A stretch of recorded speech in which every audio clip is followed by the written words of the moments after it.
Innocence is eroded into nightmare. All because of very bad touch. Love corrupted. Ellen Hopkins. Picture this. It's your daughter's first day of elementary school and she is ecstatic. She woke up bright and early and even packed her butterfly backpack all by herself. The sheer joy in her eyes on the way to school as she bounced in her seat was nothing short of priceless.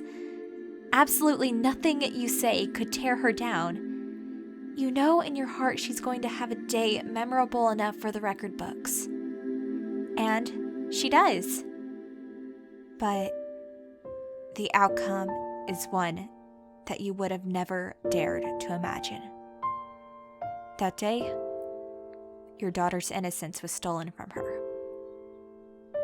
She rides home with you in stiff silence. Her once cheery attitude has been swiftly replaced by something heavier, more dull than before. Of course, as a parent, you ask her what was wrong. And of course, you don't want to believe it when she tells you with tears in her eyes. The shock grips your heart and fills it with utter despair. It didn't happen. It's not possible. Why did it have to be my baby girl? But what is dire in this situation is that you have to stand up against your fears and face reality. It did happen, and it will continue to happen until you put a stop to it. Put yourself into another plausible situation. You are a friend, relative, or even classmate of someone who is being abused. It's terrifying for anyone to confess their testimony. You have to be by your loved one's side so they understand that they are loved, but not so much where you are overwhelming them. The most crucial thing is giving them enough courage to tell their story to a trusted adult. Because only then can they begin their steps to recovery. Now look in the mirror. You're the victim. And when the bad things happen, you have 3 choices. You can let it define you, destroy you, or strengthen you. Let's say you flipped through your magical Rolodex and it landed on strengthen.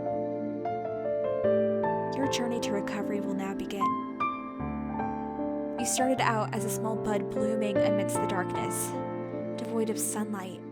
You fought through the storms that Noah built an ark for. You were so incredibly strong. It is not your fault. Use your pain, your experiences as a survivor, to form a cocoon from which you will emerge with the freedom and grace of a butterfly.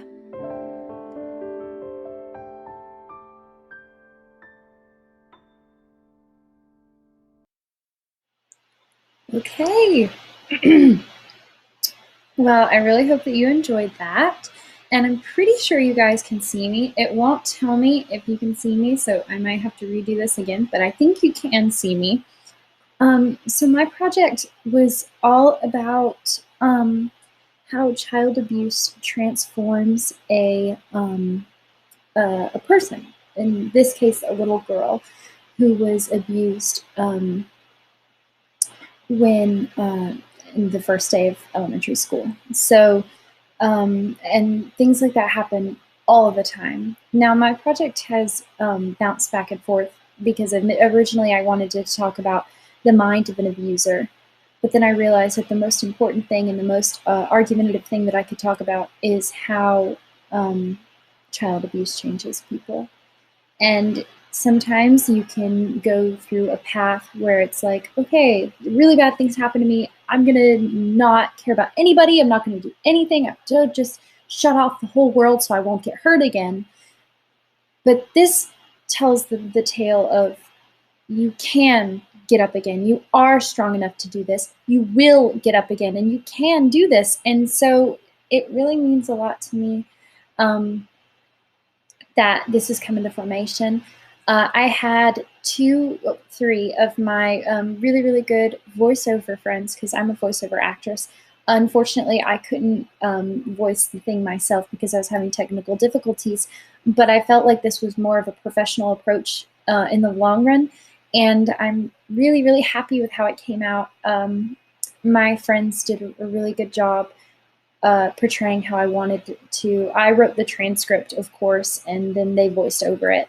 And I want you to feel something. I want for you to be watching this video and you felt it. You felt that pain and know that this is happening. And if you know of somebody that is being abused, you have to be there for them. Don't overwhelm them, but let them know that you're there. I know this is a very controversial topic to talk about, and it's very taboo, but it's very important. And I really, really hope you enjoyed. So yes, this is my project. It's called Metamorphosis. Yay!